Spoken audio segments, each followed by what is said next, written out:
So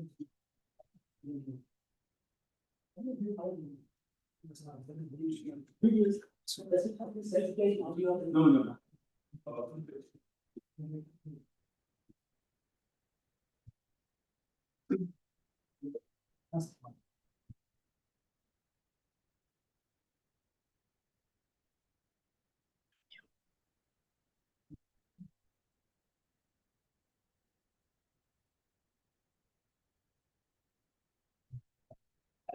You have made one tweak to do it.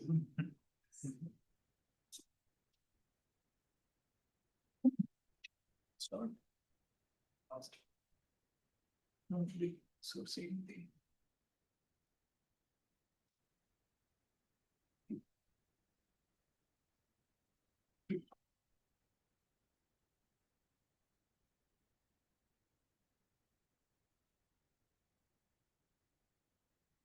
Okay.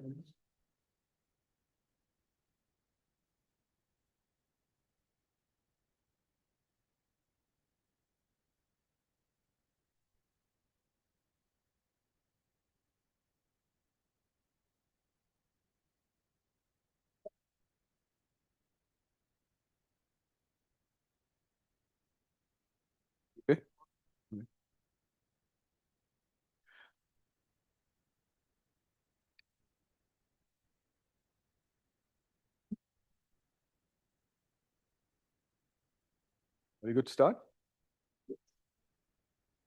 Start with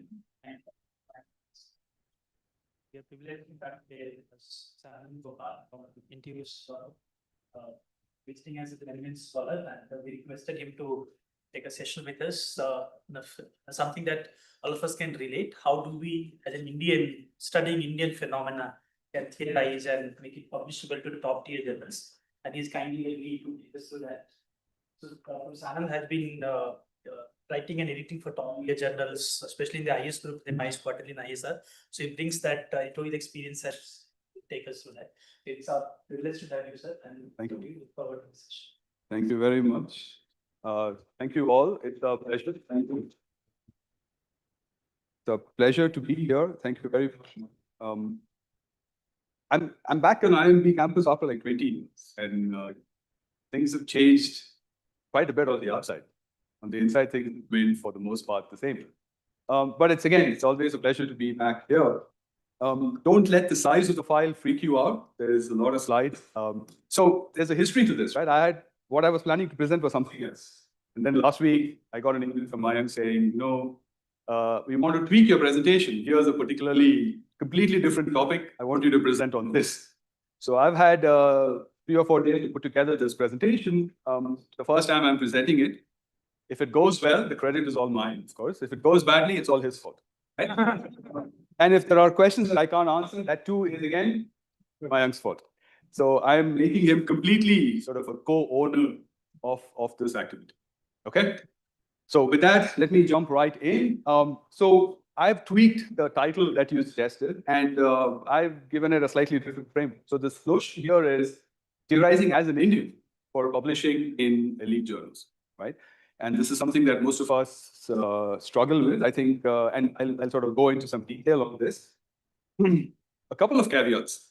I'm going to go through this at a fairly rapid clip. I'm going to try and talk about 3 projects that we have that are ongoing, all of which are using Indian data and are uniquely Indian in context, all of which are in review. So I want to give you a sense of what we are doing without going into the details of the papers. If you want the details, please email me. I'm more than happy to flood your inbox with a lot of information. So by definition, this is meant to sort of be at a relatively strategic 10,000-foot level rather than down in the details. Second, this is one man's opinion, right? So I think we need to issue that caveat. I speak for myself. I speak on the basis of my experiences. Based on my experiences as an editor, as an author, other people might differ, and that's perfectly all right.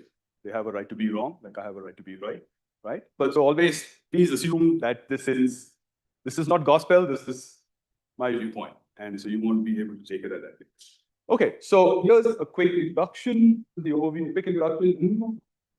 as an academic, we need a framework, we need a theory, we need sort of a paradigm. So I am using this notion of academic writing as a craft in order to motivate what I'm trying to get at. And then hopefully, I'll hopefully at the end of the talk, it'll make sense why I'm using this as a metaphor for publishing. I'll give you a sense of some of these India-focused research projects that we've been working on. Very interesting stuff, but some challenges, opportunities and challenges, and then we will sort of see if we can revisit the craft, right? And as I said, I'm hoping to keep this sort of going at a rapid clip. So, but by all means, feel free to interrupt, ask questions. The more interactive, the better, especially after lunch, right? So interaction is good. And I have no issues with being interrupted. So by all means, feel free to interrupt me. Okay, quickly, my identity. Who am I? Why am I here? My PhD is in Information Systems and Economics from CSU. I spent 19 years at the University of Maryland. In 2021, for reasons that are generally quite vague, we decided to up and move back east. So we moved, family and pets included, we moved to Singapore. I've been at NTU for the last 4.5 years. I teach in all of our programs, BA, PhD, executive MS, masters. I've been on the editorial board of ISR for 14 years, which is like a prison sentence, if you think about it. 14 years of jail, it's a long time.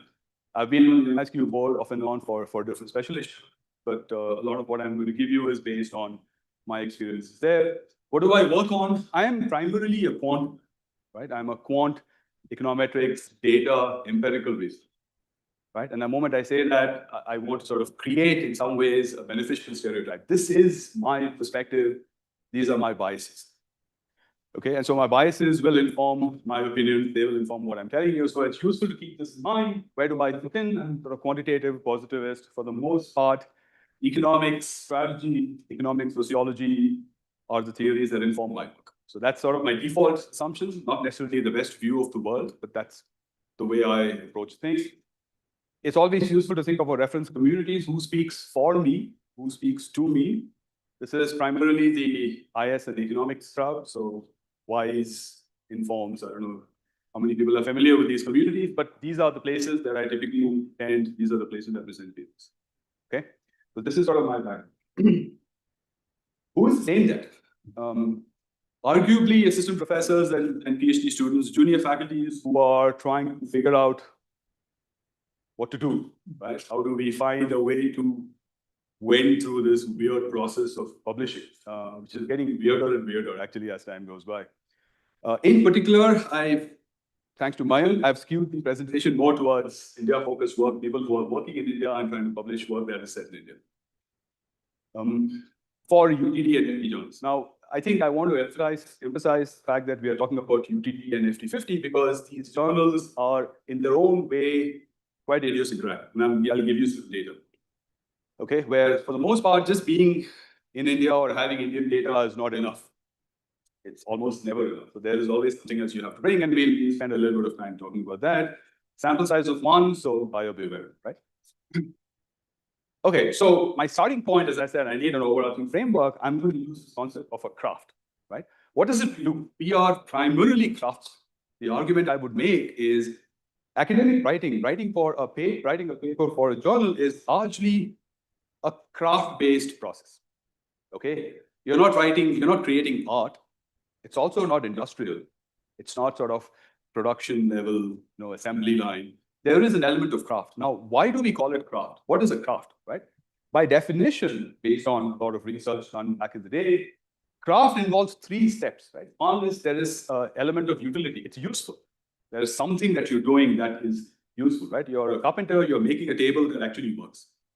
There's an element of aesthetics. It has to appeal in some way through novelty, through originality, through beauty. There has to be an aesthetic appeal to what you're doing. And that aesthetic element is really important, right? It's not just utilitarian. It also has to have an element of beauty, design, and elegance. And the third piece is there is an appreciation and a desire to create virtuosity, expertise over time. So craftsmen are characterized by people who spend a great deal of time honing their skills over a lifetime. They learn ways to enhance their output, enhance the beauty and the creativity of what they do. Okay, so I want to, in some ways, give you the sense that when you write papers for journals, what we are doing is we are essentially trying to figure out how to create a really nice crafted product. A well-written paper is a thing, right? I mean, in some ways I'm biased, but I think, if you look at John Nash's papers from the 50s, I talked about it to somebody today, it's beautiful. I mean, there's an elegance to it that is just outstanding, right? So I think there is an element of craft. When we think about craft, okay. Okay, so when we think about craft, essentially what we need, craftsmen don't live in isolation, right? By definition, if you're working in craft, if you think back to the medieval guilds of the 16th and the 17th century, Michelangelo didn't just sort of work by himself. He was part of an ecosystem. He was part of a guild, right? And so it is important to be able to appreciate the value, the importance of that guild. We do need that guild. So when we think about a craft-based ecosystem, what is it that we want? We want all of these pieces to be right? So there is a focus on aesthetics and utility. There is the presence of a craft community that actually fosters craftsmen. There is a clear sense that virtuosity and expertise will be rewarded in some way, will get the benefits of these. There is the importance of lifelong learning and have important gatekeepers. There are master craftsmen who are responsible for ensuring that there is learning, there is thought leadership, there are ways to enhance everybody's craft, right? So in our context, you might think of these as editors, deans, senior professors. They are master craftsmen. So why does that apply here? I would argue that writing for age journals is part science, but for the most part, there is a strong element of aesthetics. We are essentially operating in a craft-based world. Social norms and local community are important. Publishing is, especially in our line of work, publishing is a social process that starts local and then builds out, right? You're actually, this is the important part. Local ecosystems are really important.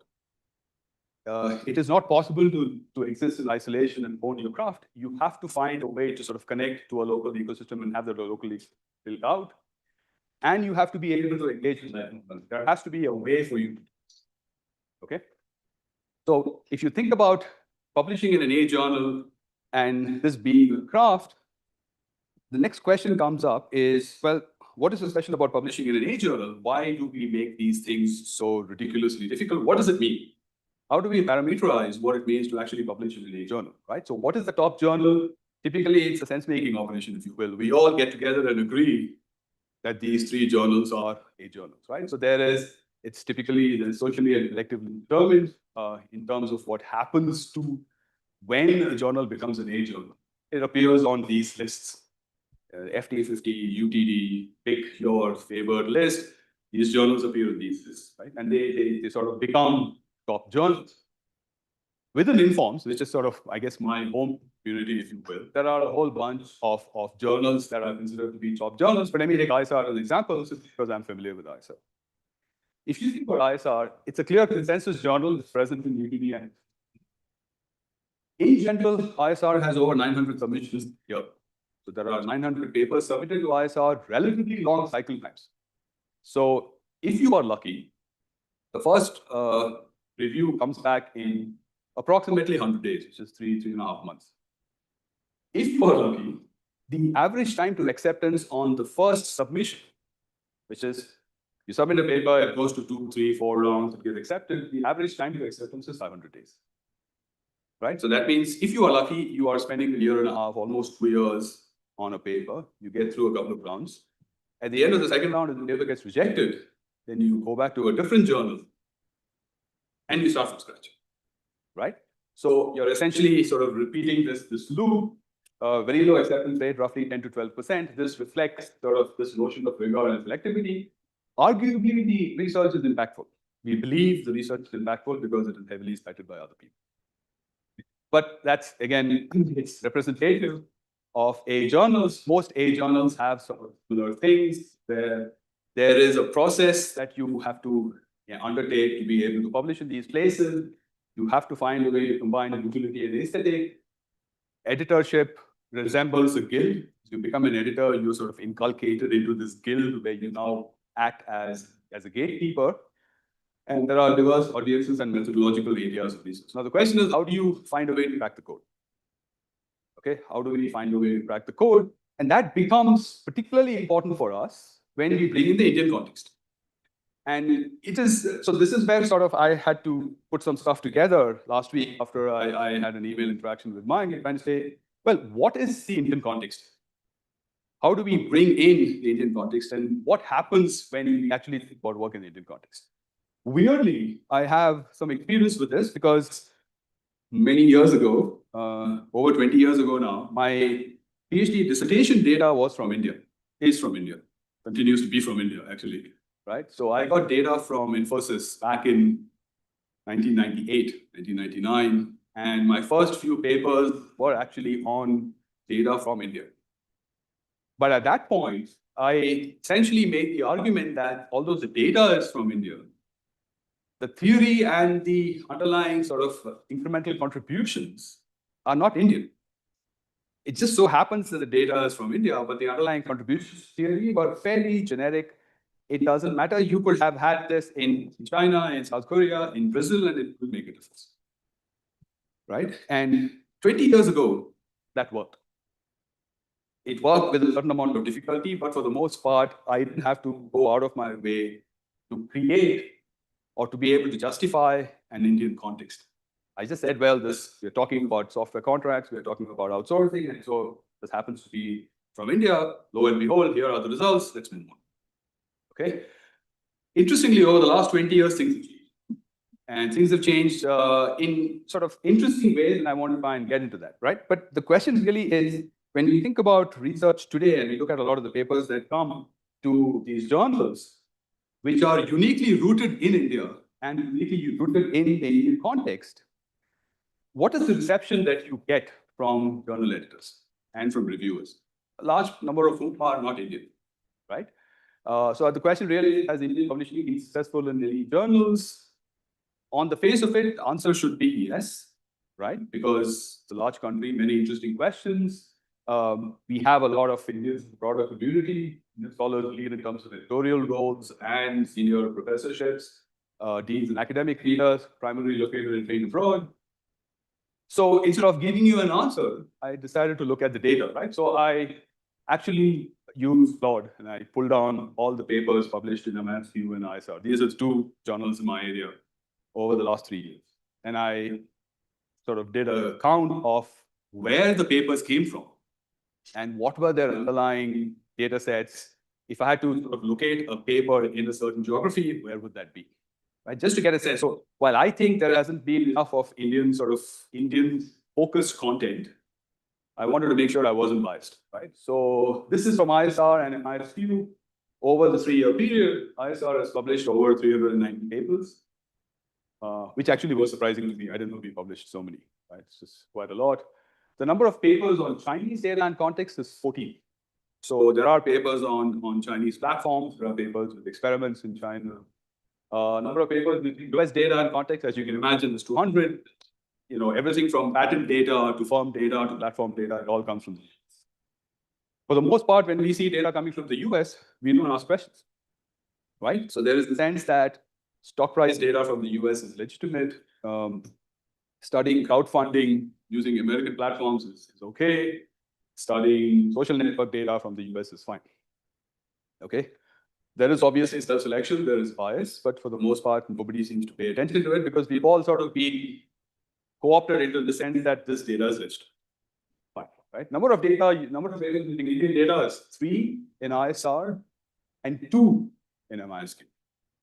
Right? So clearly there is a problem here, right? So there is an issue here in the sense that Indian-focused data using Indian sources, potentially using theoretical extensions that deal with Indian contexts, is less prevalent in the elite journals. I'm sorry to say, or should be, I'm being recorded, right? So I'll be careful, right?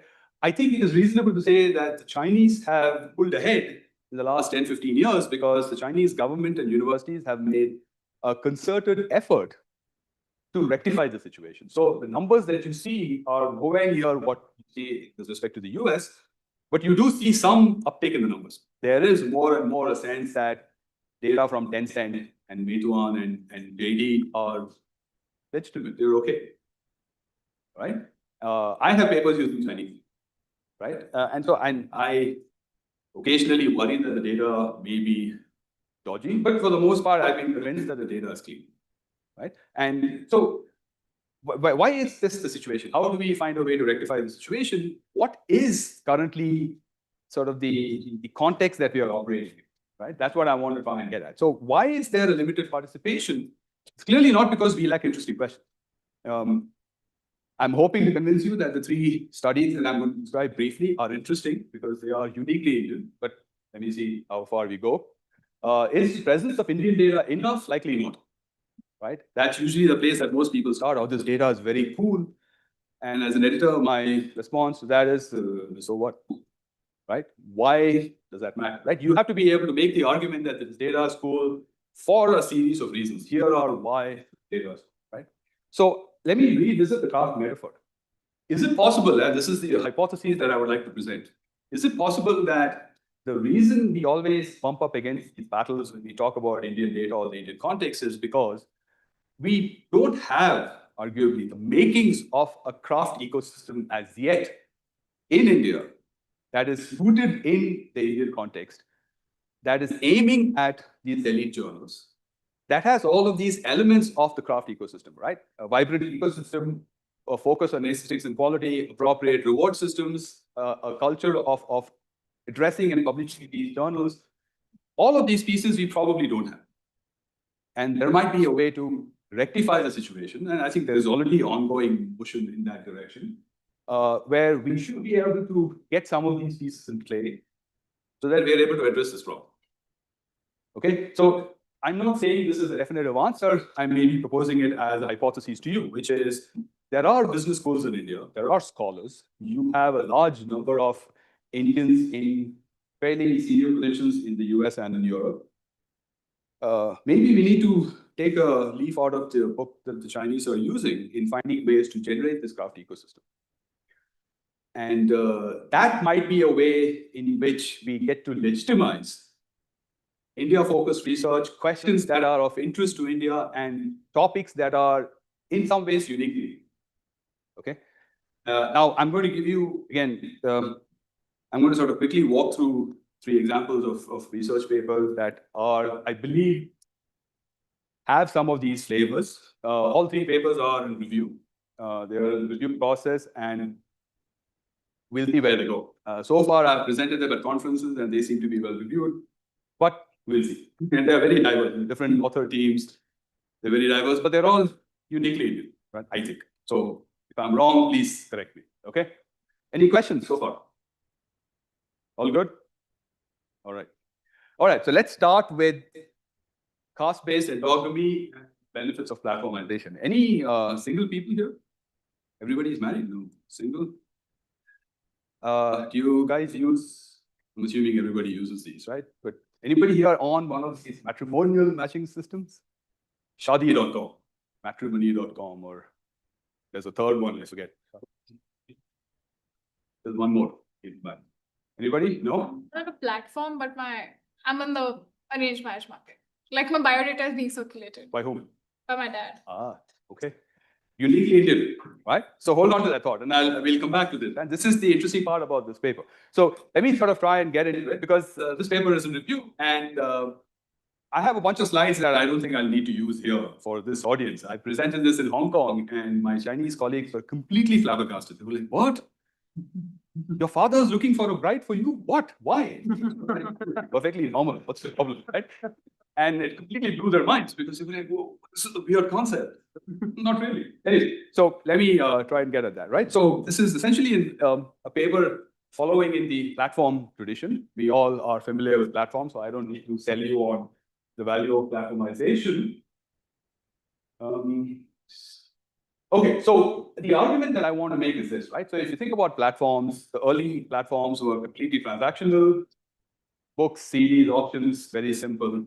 Over time, platform model has sort of gotten more and more complicated, to the point where we now have platforms in what I'm calling institutionally dense contexts, right? So these are not simple contexts, these are institutionally dense, as in there are a lot of institutional and social norms that are present in this context. And when you apply a platform, in some ways, you have to find a way to remain consistent with these social norms. So these are not simple things like buying a CD or buying a printer. This is like, healthcare, institutionally complex, right? If you think about all of the funding, venture capital, all of these have layers. They're institutionally complex processes. So as you go through sort of thinking about how platforms are extended from transactional to institutionally complex, it raises a whole bunch of questions that are of interest, right? So one such institutionally complex arrangement, I would argue, is this concept of an arranged marriage in India. Still, I think the data shows that 90% of marriages in India are arranged marriages. Okay, it is still very, very mainstream. It's perfectly legitimate. It's perfectly reasonable. Interestingly, it's not just India. There are other communities that also do arranged marriages. But for the purposes of this paper, we had to make the argument that this is sort of at this point largely it's sort of a uniquely Indian phenomenon. Okay, now okay, I'm going to go through this quickly. This is all for my Chinese friends, right?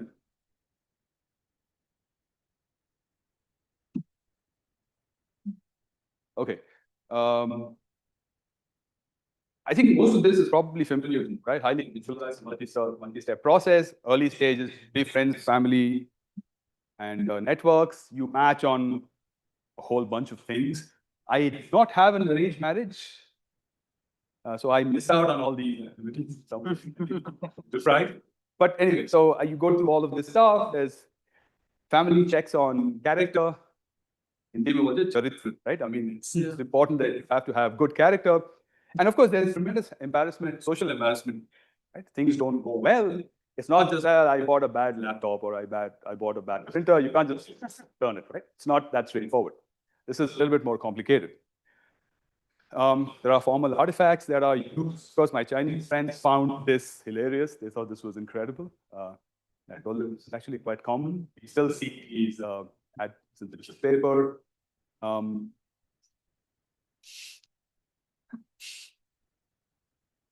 Okay.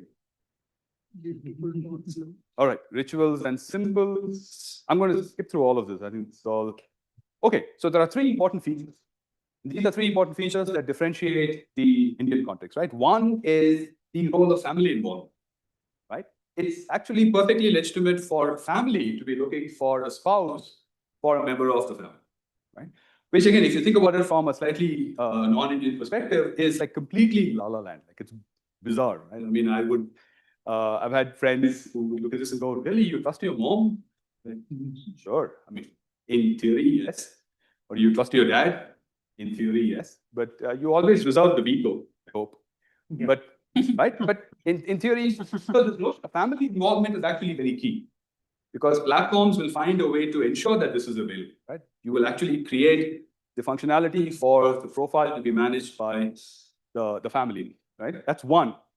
The second is endogamy. Or what is endogamy? Endogamy is a strong preference to marry within the same class. Same class. And you can define endogamy along multiple dimensions. It can be caste-based, it can be language-based, it can be religion-based. This is, again, sort of a uniquely Indian phenomenon where we actually have 92% of marriages in India are endogamous. In spite of all the progressive policies and all the education and stuff like that, it's interesting that there's this survey done by IHDS in Maryland that said 92% of all Indian marriages are endogamous. Right? And they're endogamous to the subcaste. It's not just endogamous to religion, it's endogamous to so again, uniquely Indian situation. And the third is special set of norms for women, right?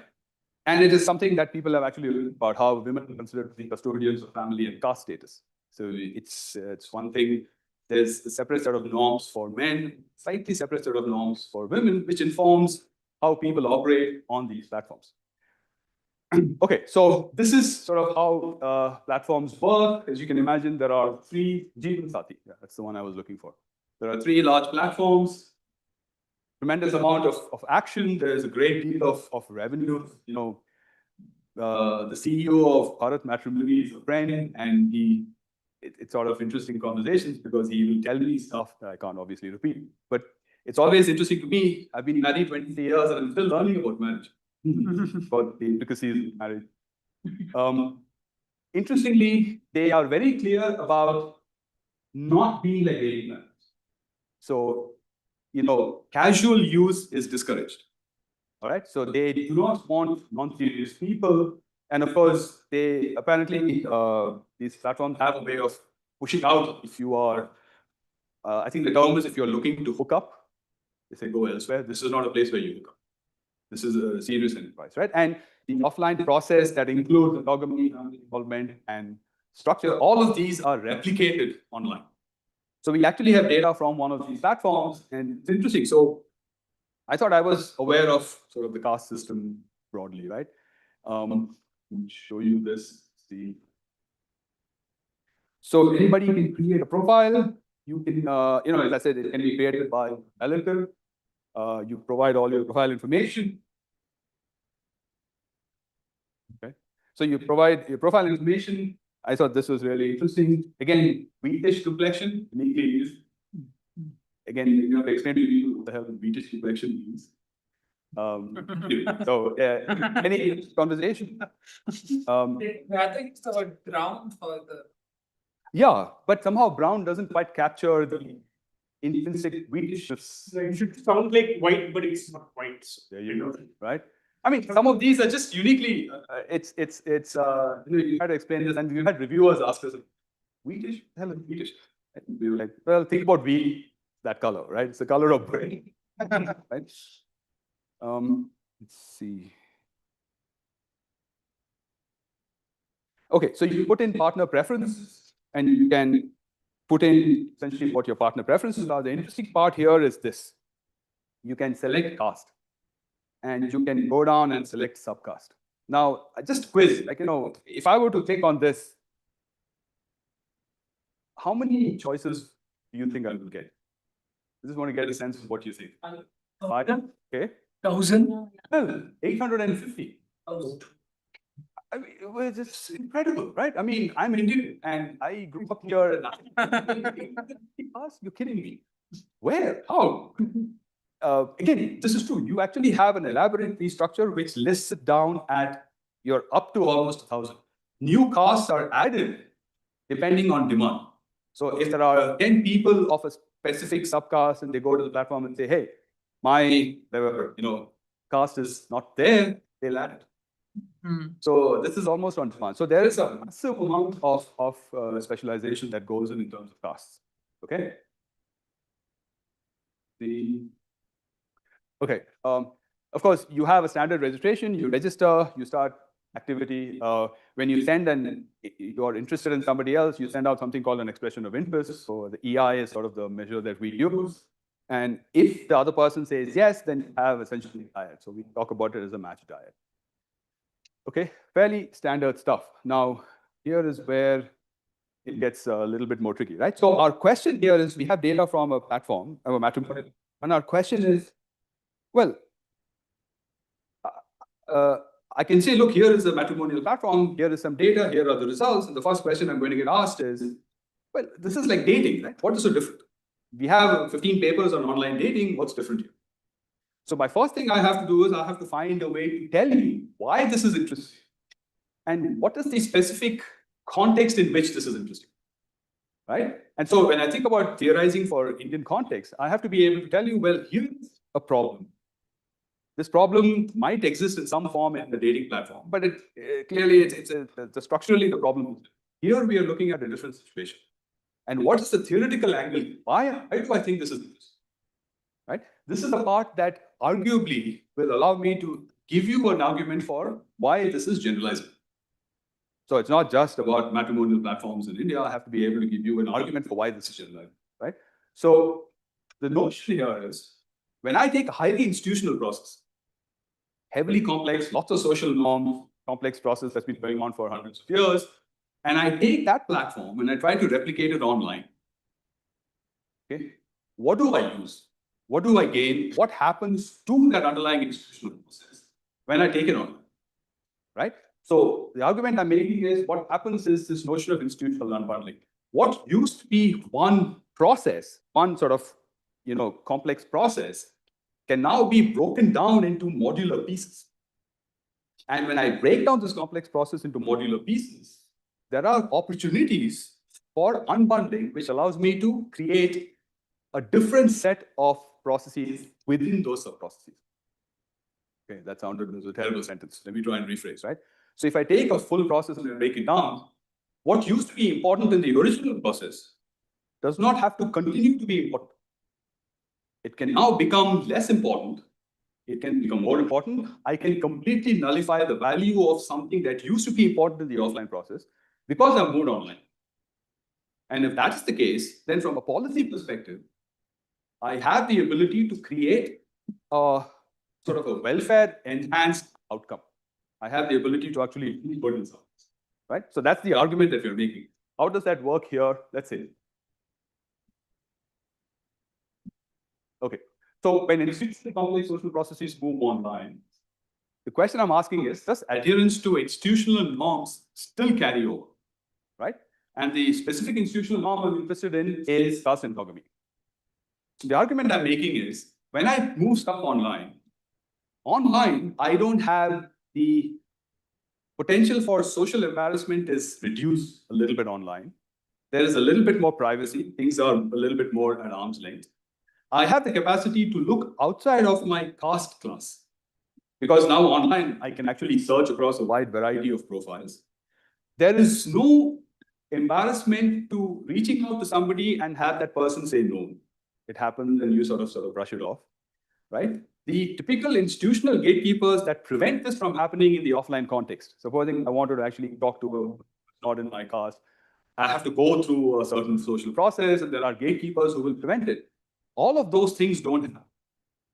So if that doesn't happen, is it possible that what used to be one complex process in the offline world, when I take it online, I can start to relax these assumptions, right? So the argument I'm making is, if I move online, does caste endogamy as a norm still have the same value? In other words, am I restricted by caste, by endogamous preferences in forming dyads online? It is much harder to do it offline. In the online world, is it possible? Okay. Now, you might ask, why does this matter? Again, this is all stuff we put in the paper. Why does it matter? It matters for the following reason. I don't know if anyone, Annihilation of Caste is this book by Ambedkar in 1932. I think it should be required reading in school. Sorry? And it's like a great book. And his point, very telling point, he says the only way to break down the hegemony of caste over the years is through intermarriage. That's the only way to break down the inequities of the caste system. So the question that I'm asking is it possible that weirdly, this silly online platform actually helps us get closer to where we want to go, because it allows you to reach across caste and allows you to relax caste endogamy, right? In other words, if you are online and you express preferences online that are against caste endogamy, in the sense you express the preference saying, caste doesn't matter, is your profile more likely to be attractive to other people because you are expressing, you're violating a social norm that is very prevalent in India? Or are you likely to be less attractive? You're shaking your head. No, I'm just saying that how I'm increasing the denominator. Okay, so I can measure both. I can measure the denominator and the numerator. So I can measure how many people find you attractive by default, and I can also measure how many people will respond positively to you if you reach out, right? Both are measures of attractiveness. But here's the twist, and this is where, right? Now, I would argue that your payoff from being open-minded about caste and sort of bucking the caste endogamy preference is not unconditional, but it's conditional on where you stand in the caste hierarchy. Okay, so if you are, I'm going to use these terms. I don't, again, this is purely scientific. So I'm not propagating for any viewpoint, I hope, right? So if you are in the lower caste, so the interesting thing about caste in India is it's got very strong horizontal preferences. What that means is, this is actually a paper by Abhijit Banerjee. He has a paper on horizontal preferences. He says, in caste system, there is a very strong preference through endogamous preferences to remain in the same level. So the preferences are heavily horizontal. So much so that a lower caste person would prefer to marry another lower caste person than marry an upper caste person. Right? So in that sense, that even though we think about this as lower caste and middle caste and upper caste, the preferences are still to stay within your caste. So the fact that you get contacted by an upper caste person does not necessarily mean that you're better off. Right? So if you think about this, the argument we're making is your payoff from being non-endogamous is likely to be contingent on where you stand in the caste hierarchy. If a lower caste person is expressing openness, that is likely to be viewed differently than if a middle caste person is expressing openness. And that is likely to be viewed differently than if a upper class person is expressing openness. Does that make sense? So the argument that we're making is, yes, the platform is going to be useful in perpetuating or in hopefully getting rid of caste-based endogamy. But it's not all, sunshine and roses. There is going to be a contingent effect depending on where you stand. So the caste system still exerts a certain amount of influence on how attractive you're viewed, regardless of what you show in your partner. Okay? This was the underlying sort of argument that we made. So we started looking at this. Let's start looking at some data. We partnered with a leading online matrimonial firm. We collected a whole bunch of data between Feb 2019 and May 2019. Yes.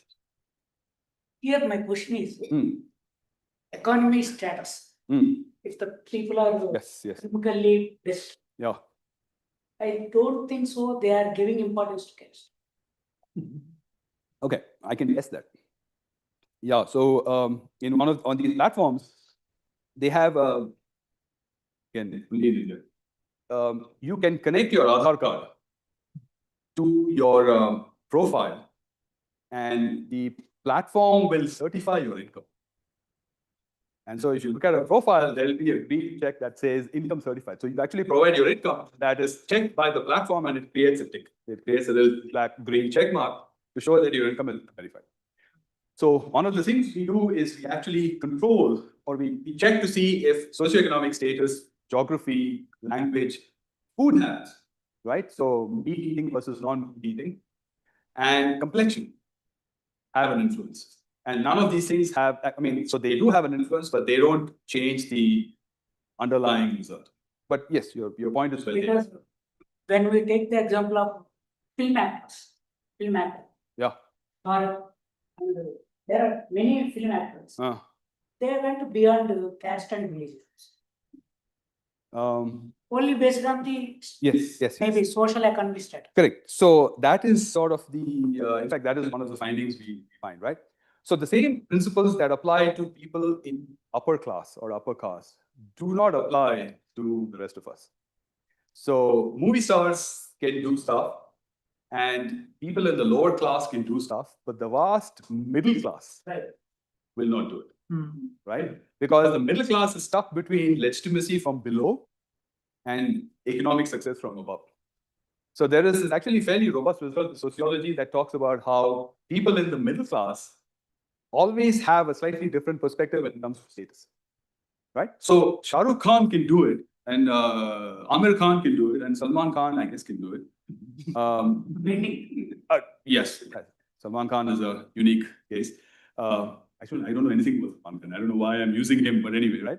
But it's not what you will see in the middle. And unfortunately or fortunately, the middle is where the density is really high. That's the mass market, right? So what we are expecting here, is to say, well, can we actually look at this through our data, right? So we say, okay, let's, our empirical approaches, let's consider how attractive a given profile is to others, depending on two factors.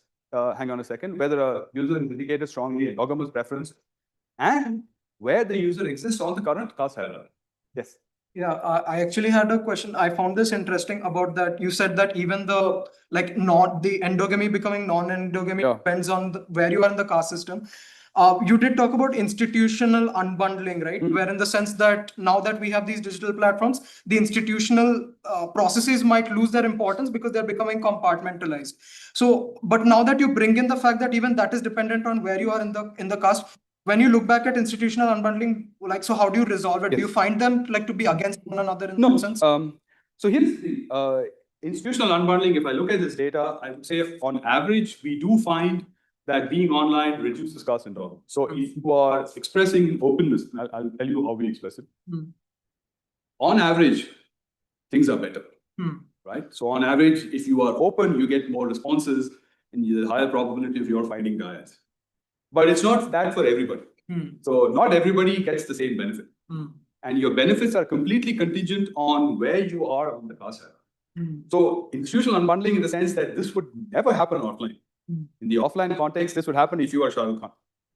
But for most of us who are not Shah Rukh Khan, this would be much harder because in the offline context, there are very strong social norms that prevent it from happening. Right? I mean, I'm a South Indian Brahmin, and I come with all of the problems of South Indian Brahmins, I guess, right? But it would be very hard if I were to, say, go back 100 years, and if, say, my great-great-grandfather wanted to sort of date somebody who was not a South Indian Brahmin, there would be trouble. Whereas, I don't know, that's an extension. I just made that up on the fly. I have no idea what my great-great-grandfather wanted to do. But in this case, I would say the online platform actually allows that. And that is an example of unbundling. Right? So let's see. So how do we look at this? The data reflects some of it, right? So we actually have a combination of upper caste, other backward castes that are, I think, the middle caste. So this is all justified through theory. Like this is based on actual census data. So it's not I'm not creating these categories. And then we have lower caste. And we also have on the platform, there are 3 categories of preferences. The first one is caste no bar. So actually, you can go in there and there's an option saying caste no bar. I don't care about caste. And some proportion of the users has expressed caste no bar. There are another large group that says own caste only my own. So those are the 2 extremes. You think about caste no bar and then think about own caste only. Those are the 2 extremes. And then there are a bunch of people who sort of go in the middle. So they take my own caste and then maybe 3 or 4 additional castes that tend to be similar or adjacent, right? Sort of in the same area, but not quite, horizontal, right? So if you think about it on a horizontal continuum, they are a little bit sort of further along. Okay, so now we have a way of looking at it. So we look at this data, right? So if you think about data, we are looking at things like, how many expressions do you get? And when you write to somebody, do they say yes? Right? Elements of how attractive you are. And I'm giving you the sort of the quick results, right? So if you look at the improvement when you go from non-CND, non-caste no bar to caste no bar, which is greater openness, what you actually see is for upper caste and lower caste, there is an increase in attractiveness. But for the large number of people in the middle, there's no effect. Right? So progressiveness does help, showing caste no bar does help, but does not help for the middle. We see the same thing when we look at the actual predicted probabilities, right? And you go down further, if you look at the actual, so this is the model-free evidence. Now I'm looking at this after doing matching, after doing a whole bunch of sort of regressions and stuff. I see the same results. For lower caste, there is a benefit. So lower caste people, when they express caste no bar, they actually get to be more attractive. There are more responses that are positive. For upper caste, there is a similar effect on both outcomes. But bang in the middle. So in some ways, what does this mean, right? So you find that being liberal really matters if you're up in the hierarchy, which is a small number, and if you're low in the hierarchy, which is also a small number. But for the vast majority of people in the middle, we are still stuck in some ways in sort of Ambedkar's world, where caste endogamy still matters. Now, arguably, this is early search, right? So after people search on the platform, it's not like you find somebody and you get married immediately. There is a whole process of line due diligence, checking character and all that sort of jazz, right? But what we find is that, look, the caste system, even now, still holds. The platform is able to do some work in terms of loosening some of these constraints. But the caste systems, your situation, your status in the hierarchy still moves, right? So platformization helps, but there's a limit. There's limits. So we sent this paper out. This paper is currently in review. And we've got a whole bunch of questions about caste endogamy. It's just fascinating, right? It's like, oh, how do you people know what your caste is? And we were like, well, in India, with your last name, very often people can tell. And so we had to prove that this was the case. So we had to generate a list of common class names, Agarwal, Gupta, Singh, you know, and then generate the caste and show that you could actually do a reasonable prediction model of the caste just by looking at the name. And in the platform, you actually can see the caste. They tell you, people tell you what your caste is. So this is an example of India-based research where we had to find a way to motivate this by saying, look, this is India-based. This is uniquely Indian. Caste endogamy is uniquely Indian, but it is worthy of publication. Why is it worthy of publication? It covers two things, which are generalizable. One, it is this notion of institutional processes going online, right? A deeply institutional process, when it goes online, it changes. That's one. Two, it talks about middle status. People in the middle always have greater inertia. People in the middle are caught between compelling and opposing forces, economic survival and legitimacy. And what we see here is another example of that, except in the caste system. You guys with me? So we had to take an Indian-based context and actually find a way to attach it to an existing conversation while retaining the Indianness. And this has not been easy, because the first thing we had to do was spend copious amounts of time justifying and explaining the caste system, which took forever. It was quite ludicrous how much time it took. Okay, so quick example. Now, let me move on to the next one. Patient-physician concordance. Completely changing field. Sorry, this is like whiplash, right? Completely changing. Now looking at healthcare, right? So what is patient-physician concordance? Generally speaking, there is a very strong preference for people to see doctors of the same gender. You want to see doctors of the same gender, right? It's a very strong preference across the board, across countries. There's tremendous amount of research that shows that gender concordance is good. We are studying gender concordance in India.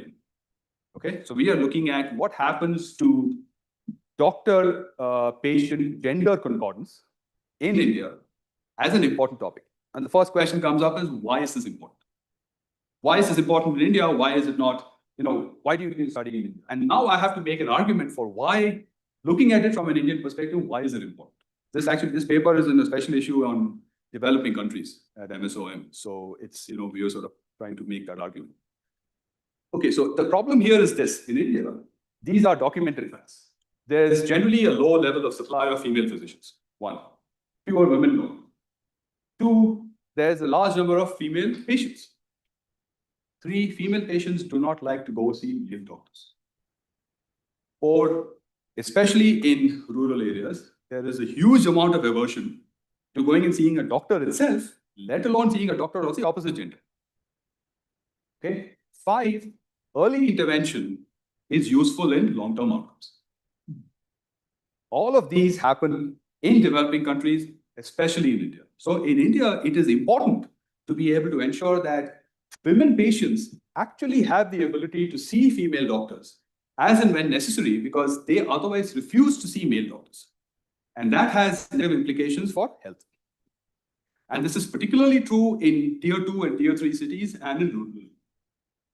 So the question that we are asking is, from a policy perspective, if limited female doctor slots are taken up by men, and I'll explain why, is that a policy problem that needs to be addressed? From a welfare perspective, should we ensure that female physician slots are in some ways reserved for female patients? Because otherwise there is a net loss in. Okay, so this is sort of the broad question. Again, I'm looking at data sets, and I'm trying to find a way to actually Indianize this notion of why is this an interesting question, and why is it interesting in the Indian context? Okay, now let me give you the other details. Now we start with defining concordance. It's been done in operations. Same race, same gender, same class. I mean, there's tremendous value in this, and of course, concordance can lead to common language, common communication. It's easier. It's just generally, life is easier when you have gender concordance. When you have concordance on any of these dimensions, right? In the context of healthcare, there is this issue of colleague is too much. Let's see if this works.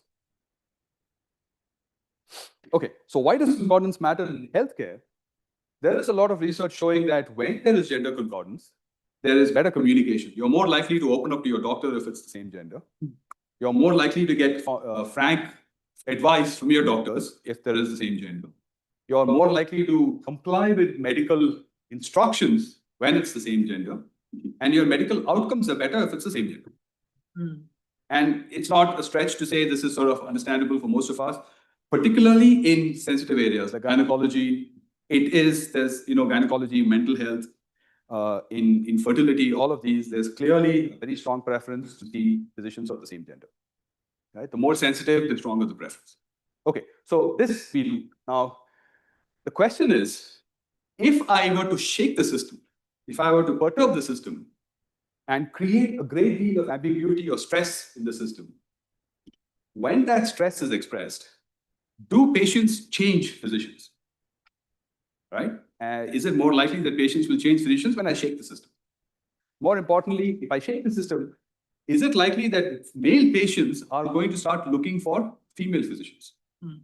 Why should they want female physicians? Because there's a great deal of research showing that female physicians have a better bedside manner, are more holistic in approach, spend more time with patients, are more understanding of patient requirements, generally are sort of more, I don't want to say better doctors, but they are more comforting doctors. Their bedside manner is much better. They're just, in times of stress, they're better doctors.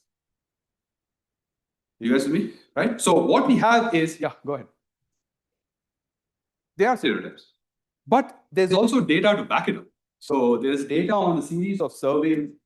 In fact, we have data on how much time is spent by a doctor with a patient, and we actually see this. Right? But this is actually a very robust result. Female physicians are systematically preferred, especially in times of stress. Right? So our question here is, in a context like India, when there is a shake-up to the system, what happens when you have an exogenous shock? What happens when you have, on the one hand, preference for gender concordance, and on the other hand, preference for female physicians in times of stress? How do I reconcile these two? And the downside of that is, if all female physicians get to be sort of, essentially, their slots are taken over by male patients, what happens to female patients? Okay. Now, what is the exogenous shock we are looking at?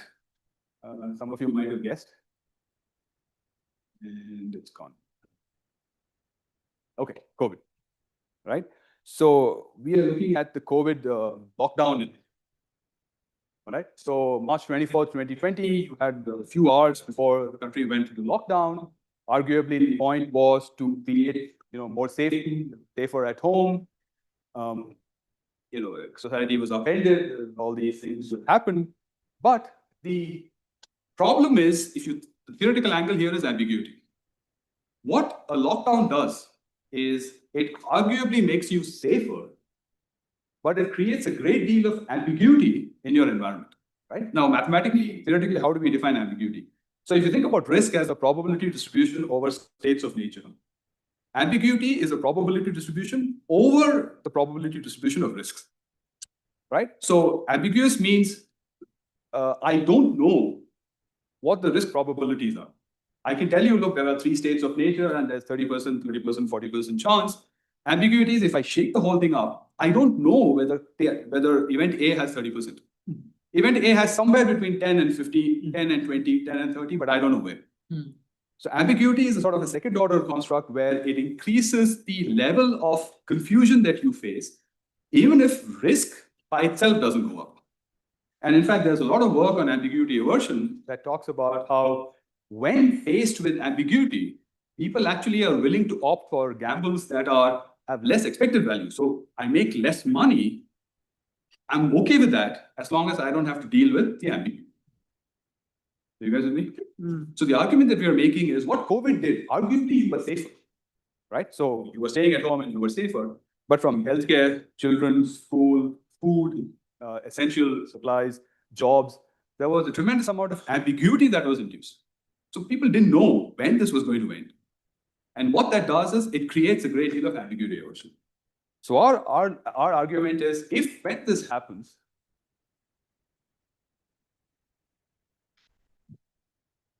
see, this is easier. Okay, our question is, when this happens, what happens to physicians in terms of how patients choose to see people?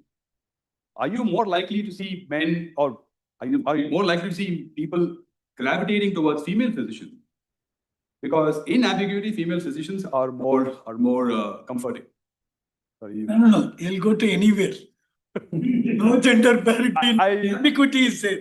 So that would be the null. The null hypothesis would be you go anywhere. Any physician is okay. But there's ambiguity is. Ambiguity, yes. And that is what we actually end up testing. So we are trying to see. Sorry, this is too much animation here. Okay.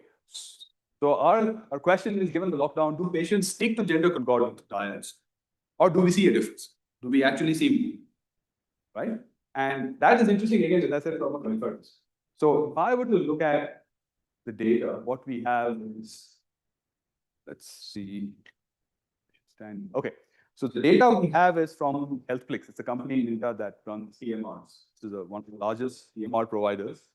We have 5.5 million prescriptions over a period of time that goes over the lockdown.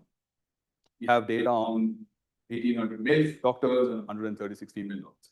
I want to emphasize this 136 because you are actually starting with a relatively small supply of female doctors anyway, right? And this is true of developing countries, particularly true. Okay, and so what we are looking at is, this is sort of the timeline, if you will. There's the pre-lockdown period when we have baseline data on gender concordance. There's a lockdown, and then once the lockdown is lifted, you have the rest of the time. Okay. So our empirical analysis, we are really looking at the level of the physician, how many patients do they see that are of the same gender? So is there a change in gender concordance at the level of the physician? And as you can imagine, things change drastically, right? So this is just a model-free evidence. You see that as post the lockdown, what we essentially see is a whole bunch of male patients shift to female doctors. And the changes come particularly from male patients. Female patients do not change. Female patients stick with whoever they're seeing, but male patients, a whole mass of them actually shift to seeing female doctors. And this result is interesting because across the board, we see that a lot of female patients now are not able to get appointments because all their slots have been taken by male patients. What we also see is female patients do not see, they don't change doctors, they wait. So a lot of female patients, the number of female patients who are not able, on HealthClicks, you can actually request an appointment. And then you have to wait while the platform sorts things out. The number of female patients who are waiting goes up drastically in the time period, right? So when we look at this, we see a significant welfare loss in terms of what happens to female patients because a lot of the male patients take over the slots with the female doctors, right? And that leads to, now we have a whole bunch of robustness checks to check what happens. Now, one of the questions is, why does this happen? Why are people opting to see female physicians? And the argument that we make is, look, female physicians are more holistic, they spend more time, they are a little bit more receptive to talking to the patients and understanding what's going on. So we have information on each appointment. So we can actually, because everything is timed, so we have data on these appointments. So we look at data before and after, and sure enough, we see that this is female doctors with female patients and male, compared to male doctors with male patients and female patients. So there's a clear difference ex ante. The difference becomes wider during the lockdown and continues to remain that way. So male patients who switch to female doctors actually are doing better off because they end up seeing their physicians for a longer time. Hopefully, they have a better and a more holistic experience, whereas female patients struggle. And so in the paper, we actually have a model where we calculate the net loss. I mean, the net loss is significant, especially in terms of healthcare outcomes, because female patients now don't have places to go. And this effect is particularly bad in tier 2 and tier 3 cities. And as you can imagine, in tier 2 and tier 3 cities, the preference by a woman to see a doctor of the opposite gender is strictly small. Like, I mean, it's much smaller than it would be if you are in a tier 1 city. Right? Now, one can argue, is that correct? Is that wrong? Does it matter? Well, it should not matter. At the end of the day, doctors are doctors. It shouldn't matter. But we have across a whole bunch of robustness checks. We look at gynecology, cardiology, okay, pediatrics. It's interesting, in pediatrics, most decisions for children are made by the mother, no change. Yes. Here, one point generally people look for meeting a doctor. Yeah. Nearest. Nearest, closest. But okay, so yeah. So in fact, what That is very important. yeah. So we have geotagged things. And so one of the controls is distance to the nearest clinic, right? It doesn't make a huge difference, right? Because even, see, if the nearest clinic to you was a female doctor, but that doctor's slots are taken, you're not actually going to go like 10 kilometers across town to another doctor who's a female. You're basically going to say, I'll wait. And as you wait, there is a loss in healthcare, right? So we try to account for some of these. Now, what I would like is if I was able to interview the doctors and interview the patients. That we could not do. That help clicks them. You're not talking to our doctors, you're not talking to our patients. We'll give you the data, but no interviews. So we had to sort of work back into what might be the causal mechanism. But that's a fair point. That is first point. Yeah. Second point is people look for reference. Best doctor. Who is best doctor? Right. So references are usually given for specialists. And so we've actually divided it by primary care physicians and specialists. And we see the same result, right? So the parameters change, but the results are largely the same. It happens to specialists and it happens to primary care physicians as well. We looked at dentists just to see what happens, but we don't have enough sample. So, and this might be an issue. Female dentists are very rare. They are more now. They are now? Now, Our data, we couldn't find enough to be able to do like a econometric analysis. We just, So in our data, I guess, or maybe HealthFlix doesn't do much with dentists. Maybe there. That might be the case. But we were like, okay, maybe dentists would be like a different way to create robustness. But yes. Yes, I have a question that usually I'm happy personally because my parents are from the same field. Yeah. I know that. So what happens? Most of the parents or the parents, the patients go to the doctors who have same mother tongue or Yeah. same region. Okay. That's a fair point. We don't have that. So I don't have a control on the language. The best we can do is we look at the same region. So if you are in, say, Bhilai or you're in Nagpur, the doctors are also in Nagpur. But are they speaking the same first language? That I don't know. But that's a fair point. I don't know that. In Singapore, again, the hairstylist, I go to the Tamil hairstylist and do it. I mean, I'm just saying like, True. the same way the doctor. True. No, I think that's true. Language-based concordance there, right? So it's not gender, it's language. True. We don't have, language would be an interesting way. We don't have that. Nurses, again, is a big problem because we don't get male nurses. Don't have nurses. That would be a good way to extend it, but yeah, we don't have information on nurses. it's online. Can we? Yeah, sure. I think I Hello, want sir. to cram on time. So I'm an online participant here. So Okay. my name is Vedangi. I am a first year PhD student from Accelerate Jamshedpur. So the question that I want, from the presentation that you have given, what I was able to sort of notice was that the theorizing was happening from the part of the research question itself. Yes. The theorizing was built in within the research question.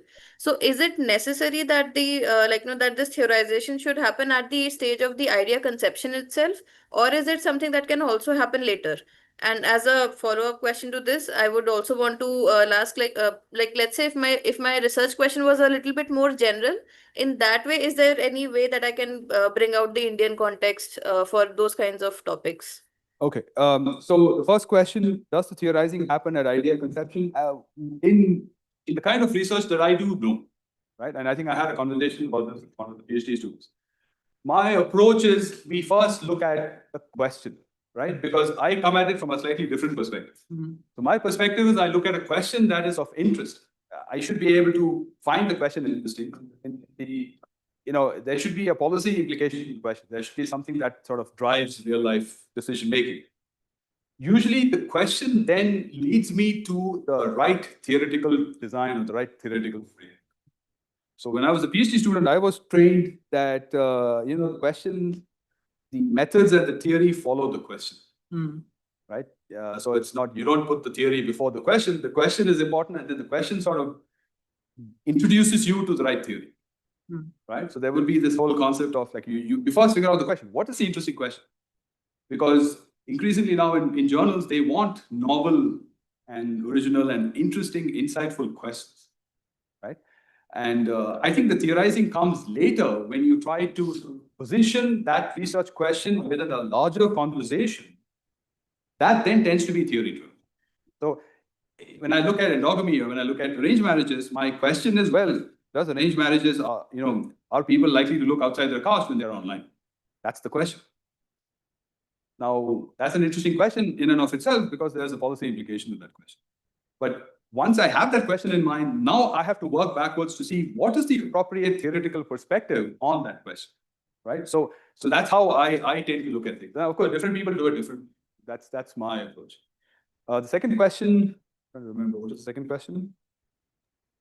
The question is more general. The question is more general.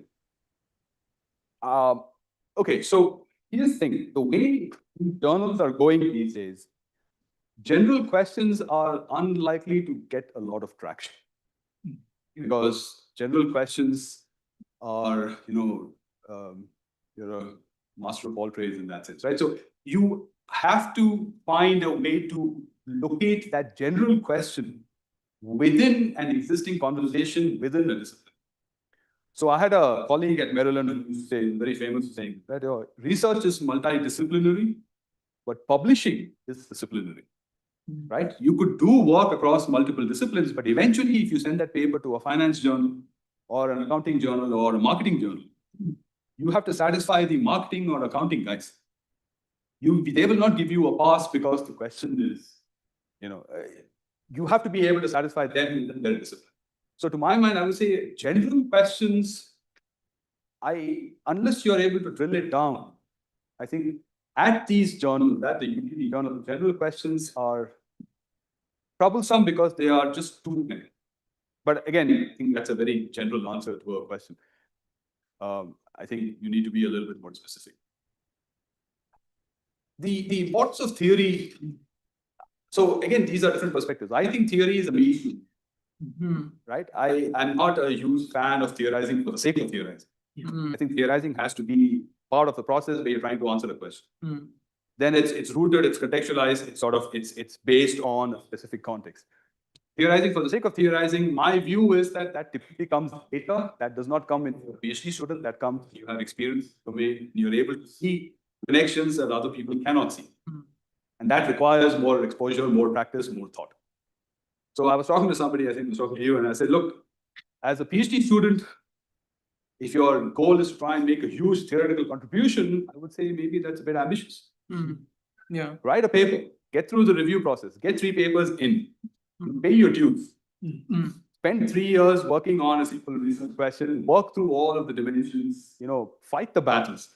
I assure you, by the time you write your 3rd or 4th paper, the theoretical, the theory that you're able to invoke will become more sophisticated and more complex. And that's usually the time you come ready to make a theoretical contribution. You don't start by making a theoretical. That's ambitious. Yeah.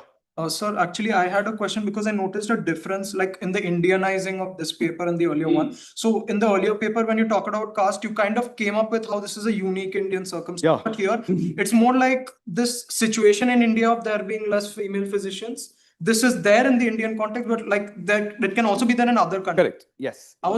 Yes, it can be there in other contexts, which is why in this paper, we use the Indian context and we said this is true of Indian context, but it is also true of developing countries. Right. And India is a great exemplar of developing countries, the problems you typically see. Right. So there are different levels to which you can Indianize. Yeah. The first one was heavily Indian. Arranged marriages is very uniquely. Yes. This one was, so this is aimed at an MSOM, this is aimed at a mainstream poem journal. The first paper is in review at PNAS, Proceedings of the National Academy of Sciences. Yeah. Which is, PNAS looks for interesting topics. This one is at MSOM, I want to move on to the next one. I think the next one is the newest paper. This paper, did you actually try to also tell specifically what it is in India that could kind of? We had to presume the data about India. Right. So the model that we had at the end of the paper where we tried to calculate the welfare loss was built on Indian data. Right. Right. So we looked at per capita doctors, per capita slots. We said how many, if you had a female physician has 24 slots for appointments per week. Right. Right. So it's a low end paper. So there is there's a resource allocation queuing model that we put in just to make sure that they're able to quantify the welfare. Got it. Right. I want to spend just 5 minutes talking about the next one because the next one is the new paper and it's the most, okay, it's about police. Okay, and this is again unique. So, enhancing police efficiency using simple messaging. So if you think about the criminal justice system, there are these three pieces that work: law enforcement, the courts, and the prison system, right? Now, typically for most of us, the point of entry into the criminal justice system is the police, right? So the police it's an interesting context. The police actually serve a weird role, right? They are primary agents of law enforcement and the public's first point of contact. It's a high discretion public service, right? What that means is policemen, when they are investigating cases, have a tremendous amount of discretion in how they allocate resources. So if you have an investigating officer who's given a case, the investigating officer has the ability to decide out of the 5 cases I have, where am I going to spend time and attention? There's a great deal of uncertainty, individual discretion, and limited monitoring. They're usually in the field. So it's very hard to monitor what they're doing, which is also why there is corruption, because it's very hard to monitor. And they also end up sort of, shaping citizen trust and cooperation. One of the big problems with police cases in India is how long they take to investigate, right? So if you've ever had a police case, investigating a police case takes a long time. And the longer it takes, the more you have chances of hostile witnesses, the more you have chances of data getting lost, evidence getting lost, leading to a mistrial, right? So if you think about it, a visible dimension of efficiency of the police is investigative timelines. How timely are they in pushing things forward? Okay, so this is sort of an interesting case where we were contacted by the Inspector General of Police for Chhattisgarh, the senior IPS officer, who said, guys, I have data. I want to write this paper. This is what you guys do for a living. I don't do for a living. So want to collaborate, come and write a paper with us. So I went to Raipur. I spent like 2 or 3 trips there. It was good fun. It was an interesting project. And the entire project was running experiments with the police in Chhattisgarh, right? So if you think about the various processes that take place, I think this is the animation here.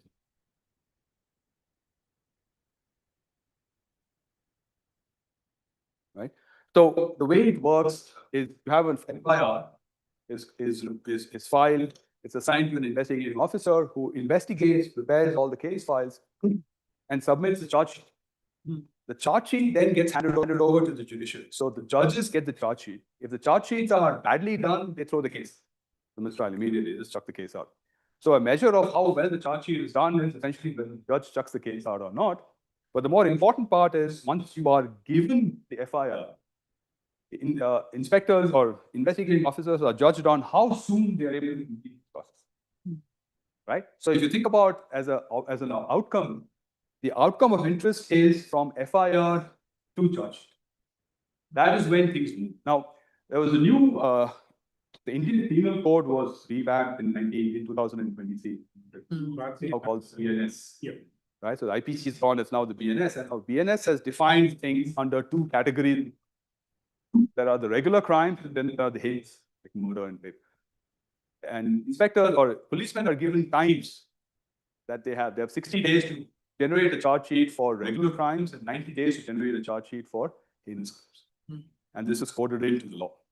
So the official that we were working with was interested in figuring out, hey, how do we find a way to reduce this time between registering the FIR and generating the charge sheet, which is this measure, right? Which is this measure, FIR to CS. I want to reduce this time because I am judged, the Inspector General is judged on how well his policemen are doing on this measure. Okay, now the standard way to do this is through training.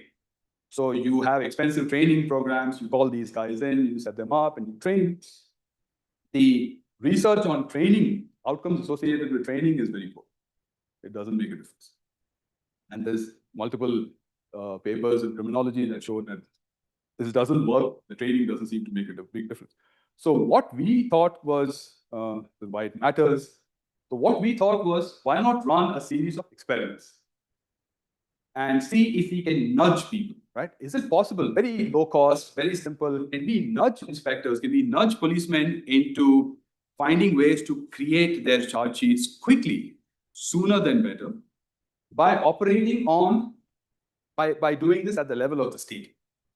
So we ended up working with this guy, Chhattisgarh, where it's, it's a fairly sort of medium-sized state. So our plan was to look at two mechanisms. One is through formal compliance, which is, if you're a policeman, I'm telling you, you have to finish this in 60 days, you're running late. So if you don't finish it, you're going to get penalized. And provide these messages at regular intervals. The other is appeal to this notion of normative legitimacy. If you don't do this well, people are suffering, right? Defendants are suffering, the whole system is suffering, whatever. Like, we want to sort of invoke this sense of, it's like a pro-social message, if you, right? And the hope is, if we send this to them, does it actually make a change in how soon they issue charge sheets? Very simple project, right? So we started, so we essentially said, let's talk about two interventions: a punitively framed message saying you're going to get punished if you don't do this on time, and the pro-social framed message that says, look, think about the people who are affected, right? So these were the actual messages that were sent. They were sent in Hindi, and these were sent at different points. So once the charge sheet, once the FIR was filed, these messages were sent 1 day, 15 days before, the 10 days before, and 1 day before the end of the deadline. The idea was to make the deadlines as salient as possible to the inspector so that they would work. Okay, so we sort of did this in a stratified sampling. There were 11 districts, so we sort of divided this by districts, and we did, I mean, this is ongoing. So we've done a whole series of experiments here. This is essentially the experimental timeline, right? So we had the pre-message, pre-treatment period, and then we essentially had each of these messages. In the interest of time, I'm going to jump ahead and just tell you what we found. Okay, so we find that the punitive messages reduce investigation time by 14%, which is a relatively, it's a relatively cheap and simple intervention. Actually reduce the time to charge sheet by 14% and pro-social by 7.3. So there's a difference. Interestingly, Chhattisgarh has a lot of Naxalite districts, right? And people who are posted in Naxalite districts don't want to be posted there. It's a duress posting. In Naxalite settings, pro-social had no impact. Like, the inspectors don't care. They're like, oh, people are going to be affected, people are unhappy, they don't care. The only thing that had an effect in the Naxalite settings was the punitive. And the punitive setting had a significantly big impact, because in the Naxalite settings, the investigating officers actually want to be transferred out. And the sooner they are actually able to finish their charge sheets and the sooner they are able to finish their work, the higher is the probability.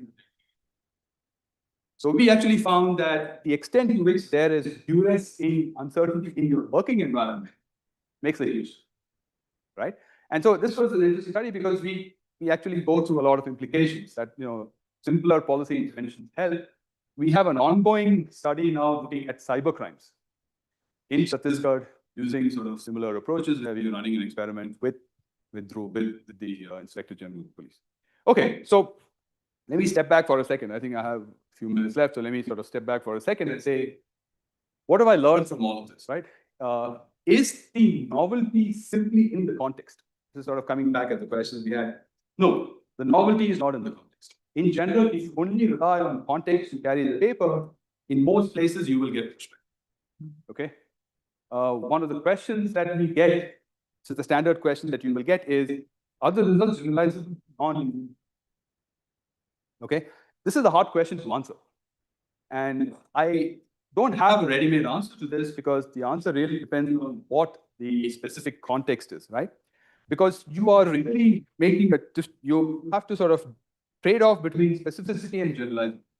So in some cases, so the argument I've made with arranged marriages is, it's an institution that affects 1.3 billion people, right? Which is 1/6 of humanity. I don't care if it's not generalizable. It affects 1.3 billion people. If you give me another intervention that affects 1.3 billion people, I'll say it's important enough by itself. It does not have to be generalizable. The theory is generalizable, the theoretical results are generalizable, but the underlying context cannot be, does not have to be generalized. So in that case, I'm willing to say, look, specificity is the answer.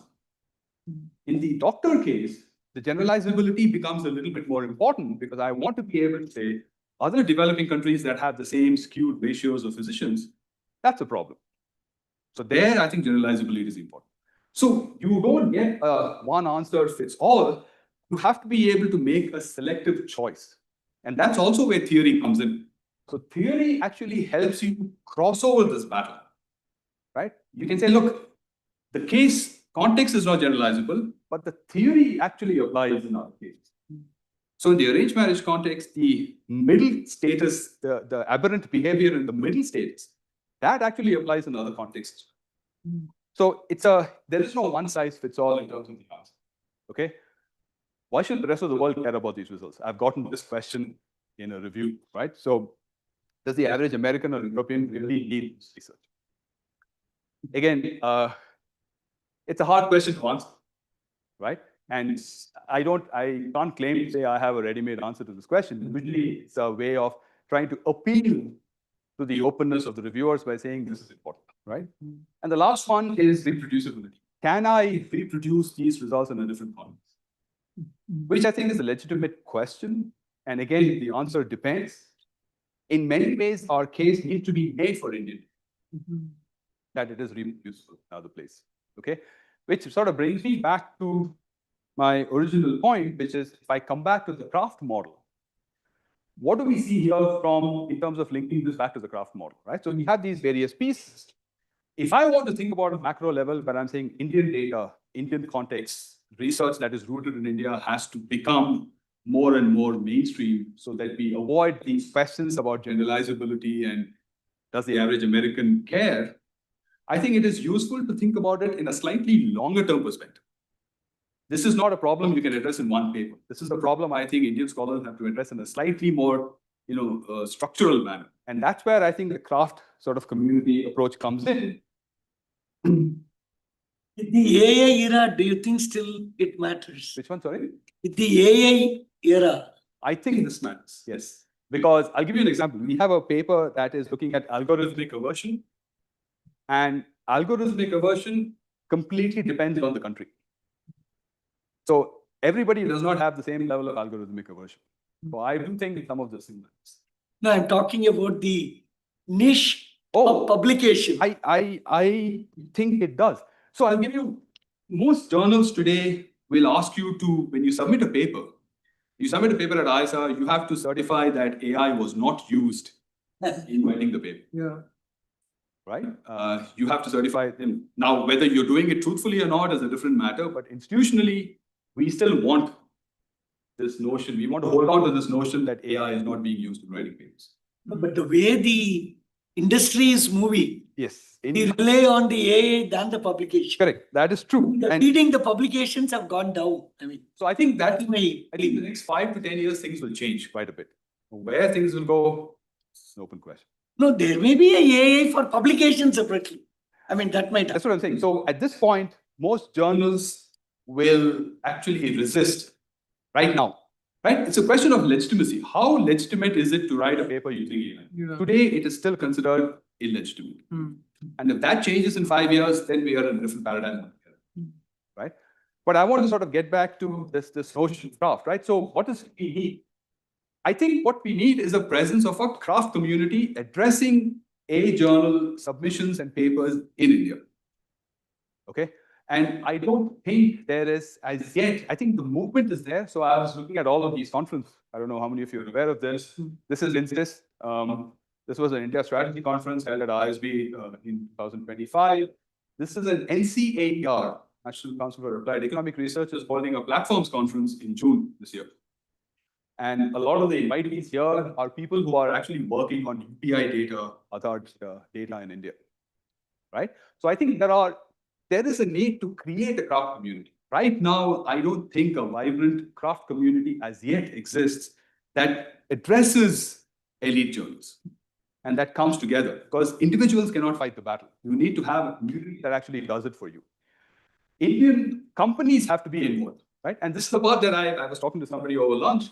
Facebook, Microsoft, they have econ business school professors in their companies as employees.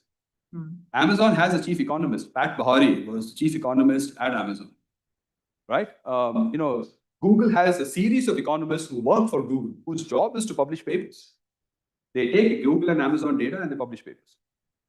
We need that sort of ecosystem, and I don't think that is quite there as yet, right? So there is a sense that we have to be able to create an ecosystem where Indian data and context are viewed perfectly normally. It's viewed as sort of completely normal. We have to have rewards for virtuosity and excellence, right? And this is already happening. Again, I see some of this happening, but you have to have local incentives, reputational capital that is built on publishing. So the fact that I talk to PhD students who are interested in ISR and MISQ is great. And I think you need to be able to sort of push those so that more and more, and the Chinese have done a great job. I have to tell you, in the last 10 years, Chinese have done an incredible job of making Chinese data, Chinese platforms mainstream. So people don't bat an eyelid when you get data from Meituan or QQ, because it's okay, right? I think one of the problems is, of course, how do you find a way to break into these things, right? So as a first-time author studying ISR, it's very hard. And that is where I think having this network bridge of Indian academics in the US or in Europe is great. I think there should be, more of a process. And I just have an example. Right? There's Alok, Venki, Avi, all of these guys. These are all photographs taken in India in the last year. And I think more of these are necessary because these are the people that will give you sort of a bridge into this community and allow you again to make more and more of these Indian context and data mainstream, more legitimate. And I think this has to be done at the institutional level. It is not up to individuals to fight this battle. You won't fight this battle if you won't win it if you're fighting it individually, right? Find and reward master craftsmen. So I think there has to be a concerted effort within the business school ecosystem in India, right? There's no reason why the next editor-in-chief of management science cannot be in India. They have the current editor-in-chief of management science is at Cambridge. There's no reason why they can't be from India. There's no reason why Indian data cannot be made legitimate. Right? So I think the newer cadre of business schools, I think there is enough and more interest. I've been to IIM Ahmedabad, I've been to Pitsom, I've been to ISP, I'm here at Bangalore. I think the pieces are in play. But if there is a way to pull it all together so that you're able to follow the Chinese model. The Americans have a 50-year head start. It's going to be sort of hard to catch up with the Americans in short term. But the Chinese, certainly, there is enough and more critical. So theorizing for India by itself, to my mind, is not the right answer. I think the right question is, how do you make the Indian context mainstream and legitimate? Why should you have to always make the argument that this data has to be generalizable to China or to Korea or to the US? It is 1.4 billion people in the world who live here. This data applies to this community. In and of itself, that is a reasonable audience. I don't have to make the argument about why do I need a separate theory. Okay, I think this is the recent question that came up. Like, do we need the right theory for India-focused research? I think very often what we think of as theory is essentially a question of fit. Are you sending the right paper to the right audience? Right? Are you sending the right paper with the right questions to the right audience and invoking the right levers? Right now, it's done by individuals. I'm doing it, Ravi is doing it, Shankdeep is doing it. We are doing it individually. But you want to have a guild, an ecosystem be able to speak for you. Otherwise, it's going to be very hard, right? And of course, let's come down to this question of theory. I don't know, I think there are different definitions of what is supposed to be theory, rich and compelling face validity. Depending on where you work, this is theory, this is theory, or this is theory. All of this is theory. I am completely agnostic. I mean, I think this is fine. This is also theory. To me, this is theory, right? And this is also theory. So to a large extent, theory is essentially what you make of it. What is, to my mind, we can identify good theory, but it's largely to my mind, it is sort of in the eyes of, the beholder. You, depending on where you want to send the paper, who your audience is, and what kind of work, this concept of theory. So I would hesitate to put things, and this is my response also to the person on the line, I would hesitate to start with theory. In India, we have a million really interesting research questions. I mean, there is, at every street corner, there is an interesting research question. Seriously. You walk around with your eyes open, there's so much cool stuff happening. I think we just need, if anything, we need a group of, we need an ecosystem. We need a craft-based ecosystem. We need gatekeepers. We need, people to manage it. We need the right incentives. And then over time, you have legitimacy and you'll have acceptance. And then there's battle, you might have to fight this battle to sort of, what is it I need to do, right? So as a PhD student, my advice would be apply the craft metaphor. Find your ecosystem. Where is it you want to be known? Who are your buddies, right? Who do you want speaking for you? Apply the right set of standards, whatever they are for you. If it is ABCD, ABCD, it's fine. If it is FT50, it's fine. But pick your battle, right? Don't go in unarmed. You have to find a way to pick your battle. Find your mentors. This is really, really important. If you want to publish in ISR, your mentors have to be people who publish in ISR. Academics is an apprentice model. We don't have recipes. You learn by working with people. So if you want to publish in management science, work with a person who publishes in management science. And to our advantage, there are enough and more people of Indian origin who are likely to be interested in working with you because there are tremendous questions of interest in this part of the world. I mean, there's a reason why I am in Bhilai and in Raipur.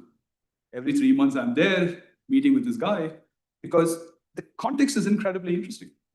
Police data you will not get anywhere else in the world, right?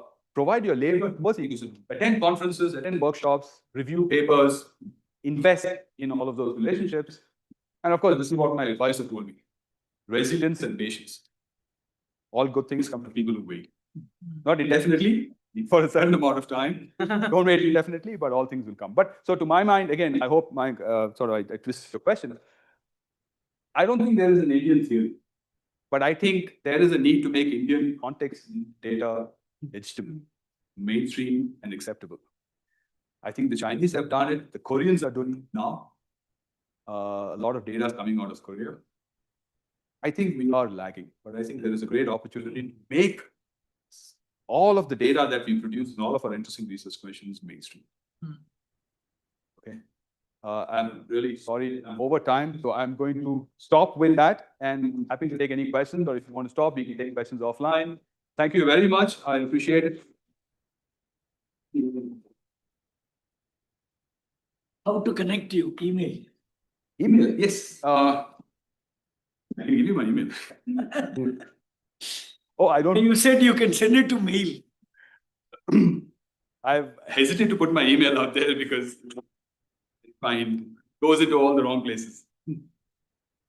Any questions? Yes. Yeah, Professor, I had one question about the nationalization. So if you look at the current age, like with the rise of like all these platforms where you can conduct experiments, like where you can online get participants and volunteers, there the concept of nationalism slowly starts getting eroded, right? Because now the people you want to select becomes diverse. So will Indianization take a new definition there? Okay, so first of all, tell me which platform is this? I mean, so like Qualtrics or like all those. Okay, so Qualtrics, if you're interested in doing academic Amazon Mechanical Turk used to be sort of benchmark. Amazon Mechanical Turk is gone now. Okay. Nobody likes AMT. Okay. Right, so AMT has too many balls. So the current standard is prolific. I don't know if has anyone used prolific. Yeah. Yes. Yeah. So prolific is the current standard. Prolific can stipulate which public. Okay. Okay. But that being said, I'll also tell you, if I was a reviewer and you sent me a paper saying here are inter-country differences in preferences or in behavior, Mm. and my data comes from prolific, I'll reject it. I see. Because even though a person on prolific says I'm located in the UK, Mm. I don't have any way of guaranteeing Yeah, or verifying that that person is located in the UK. true. So I think there are some logical questions that you have. Again, if you are sending a paper to ISR and you are using single shot survey, your papers will get rejected. I see. If you are using TLS, I have to be careful. If you are people know TLS, right? Okay. If you are using TLS and you don't have a backup set of regression, simple regression, or you haven't tested for distributional assumptions, Mm. the paper will get rejected. Mm. So I think there are some methodological norms that have evolved in each journal. Now, this is true of ISR and MISQ. It may not be true of EJIs, and it may not be true of JSIs. Mm. So you need to do your own, Mm. right? But I think the question is, how do you? So the methodology is a different battle, Mm. right? So the methodology, that's a different battle you have to fight. The question is, if I'm looking at Indian data and I'm looking at questions that are intrinsic to India, Mm. how do I get these published in a marketplace where, at this point, the predominant gatekeepers, readers, and participants in that market Mm. are not Indian, Indian, yeah. or are Indian, Mm. like me, Mm. but are indoctrinated, strong word, inculcated into a system that is supposed to ask these questions about literature. Mm. So if you send me a paper using Facebook data, I don't ask. Mm. And even I have realized that that is my bias. Mm. I don't ask, well, is this generalizable? Mm. Right? It is true. Actually, as part of this preparation, I've been asking myself the same question. If I get data on, if I get a paper with data from Facebook Mm. or data from crowdfunding site based in the US, Mm. I don't ask questions about, well, is that a selection effect? Is this real data? Is it generalizable? Mm. Does it generalize to people in Raipur? I don't ask. Mm. Because I've been indoctrinated, Mm. institutionalized into a system where American data, American platforms, patent data from the US, transactional data from the US has become legitimate. Mm. And it is time to start questioning those assumptions, Mm. right? The problem is it cannot be done by an individual. Mm. I think it has to be done by an ecosystem. Yes. And there is, as I said, there is this NCAR conference in June. I'm actually attending that. And that conference was organized by the senior faculty members at NCA. Mm. These are administrators. I believe they are, I think, the top guy is an IAS officer. Mm. So they called for a forum where they want papers discussing Indian data. Mm. And weirdly, I would say 1/3 of the participants are non-Indian. They are actually from different parts of the world who are coming to Delhi. So I think these are great movements. We need more of these. Mm. We need more where the context that is, Indian context and Indian data becomes more meaningful. And that can only come from a collective movement where, in my view, all the business schools in India, all the senior faculty members get together and you actually create this sort of craft-based ecosystem. And that's going to take time. I mean, it's not done overnight. The Chinese are a great example. Again, I keep harping on the Chinese because I've attended 3 or 4 of these workshops in China, and it is amazing the amount of resources that they managed to pull together just to make China-based research legitimate. Mm. And so today people don't question it as much. Right? Other questions?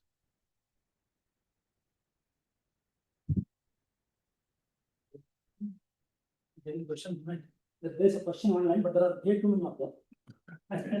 You want to take some? I can take a couple, but I think we are way over time. I can try and address them online. Yeah.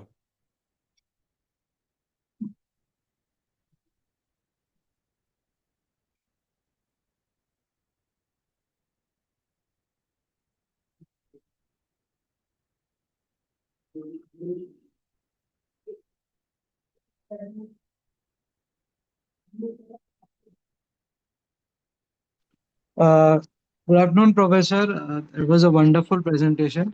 I'm Rudresh. I'm a doctoral candidate from IIM Ahmedabad. I had a question regarding Indian context. So, we have called for native theorizing in theories in IAS research. Yeah. What do you think is where does Indian context lie in this respect? Because do you believe it manifests itself as, traditionally a cultural component, or do you see it as some other construct? Because from what I can see, the studies that have been presented, they are usually looking from a sociological Yeah. sort of angle. So where do you think Indian context will be when you think of it in just native IS theorizing? uh, I am hesitant to talk for the whole field, right? I mean, I can't answer for all of IS. I think there is enough variety in the IS field to justify different perspectives, right? So I'll give you an example, right? I have a colleague, Ravi Bapna at Minnesota, who does a lot of work with Indian data, but is completely looking at it from an economics perspective. Right? So he does not think about culture. He does not think about sociological issues. He's thinking about resource allocation, optimality. He completely looks at it from an economic perspective. Right? And there is space in this world for that perspective. Now, when one thinks about culture and, the impact of culture, whether it is collectivist, whether it is Hofstede's, all of those cultural dimensions, there are other people looking at that. Now, I don't think there is any one size that fits all. I think you have to be, in my view, I think you have to be open to different perspectives. If my reference discipline is economics, I'm coming at it from an economics perspective. I think there are a host of really interesting research questions in India that are economics. If I'm thinking about it from an operations perspective, there are plenty of papers. So one of my colleagues in NTU has a series of papers on the last mile delivery problem for Swiggy and Zomato, right? So apparently a big deal, big problem is how do you get the delivery in the last mile? And part of the problem is very often the last mile cannot be cash on delivery. It has to be a card. There's some complications. I don't know the full details. But that's a situation where the problem is one of operations. So he is looking at this completely from an operations perspective by running a series of dynamic programming. Now that looks at it from a very different, right? So again, your question, I think looking at it from a cultural perspective is one way. But there are other ways to look at the problem. I think there is enough stuff in India to justify many, many. And I don't think we should be limited to one. So Yeah. what I wanted to say was basically you talked about reference disciplines, right? So you talked about when we have scholars who look at the economic perspective, maybe strategy, organization. What I wanted to know in specific was that there have been calls for native IS theories. That Yeah. something that we bring to the table from a theory perspective rather than sort of recapitulating Yeah. theories from reference disciplines. So since we are still, I think, in an early stage for that, I just wanted your particular thoughts on Yeah. how would you go about it? Because when I see these three really interesting Indian studies that you presented, I see a lot of, I do see a lot of scope for cultural component theorization. So just wanted your particular thoughts on native theorizing in IS. Okay, so I would direct you to Venki's editorial. I think Venki Yeah, Vishwanath wrote a recent editorial where he said, yeah, at ISR, right? There's a yeah, he said we are very good at applying theories, but we are very bad at generating theories. yeah. If I'm paraphrasing, we are very good at applying theories, but we suck at creating new theories. And I think to Venki, all respect to Venki, I think that is a problem. That is true. I don't think that is a problem. I mean, again, this is a personal question. I don't think there is a problem in using work done by others, regardless of what field, in informing or answering questions that I'm facing today. So your question, are there native IS theories, especially ones that focus on culture when it comes to India? No, there aren't. Are there a lot of native IS theories? Well, I think there is a sense that not really. We don't have too many native IS theories. Do I lose sleep at night worrying about it? Not really. I think there's plenty of other work that we can use. But again, as I said, that is a personal. I think if there are native theories that come in that are relevant to IS, I think that would be great. But the absence of native IS theory should not preclude us from publish interesting work. Because, again, creating theory for the sake of creating theory, in my mind, seems sort of putting the cart before the horse, right? Find the question, address the question with the right theory, and if the theory is borrowed from strategy or from marketing, or economics, or from sociology, so be it. It's fine.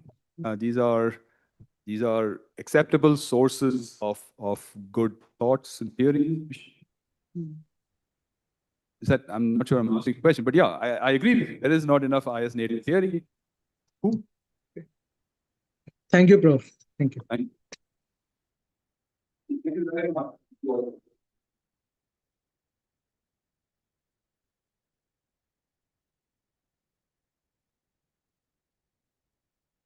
Thank you. So you started with the credit goes to you. There's no blame to me. This is nice perspective to hear about, why do we, if there is 1.4 billion, this Indian phenomena, why do we need to justify self-page? We go with that learning. Thank you for that.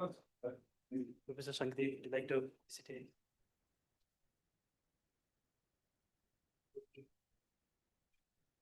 Thank you so much.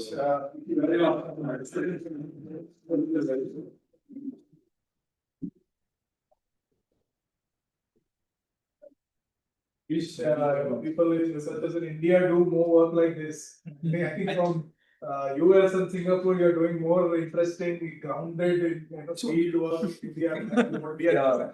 I find it fun to be here, to be honest. I think it's a lot more. And I've also noticed over time, people are more receptive to working with research. And I do think we should have, since you're in Bangalore, you should tell the folks at Infosys and Wipro that they should have a chief economist.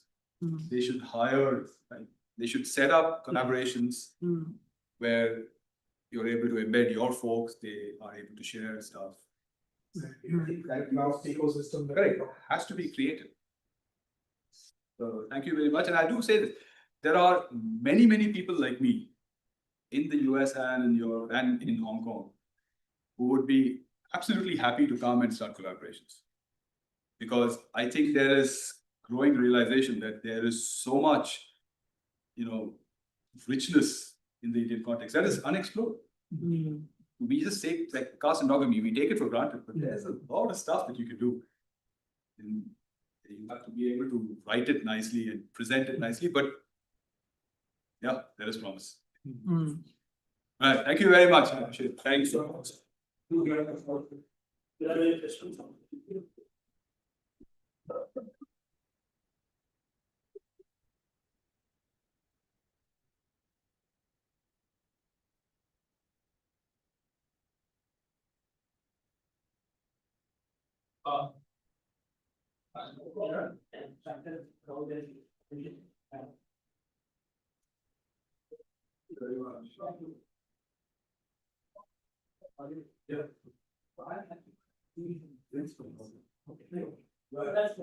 have to worry. My flight that is 38 night. Right. So yeah, I thought it was that long weekend was especially on Friday. So this might be usually was 6:47. It can take long.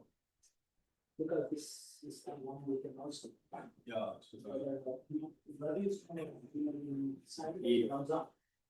So you can expect. Okay, I'll consider this. That's the sport for the Yes. Well, those guys themselves will advise.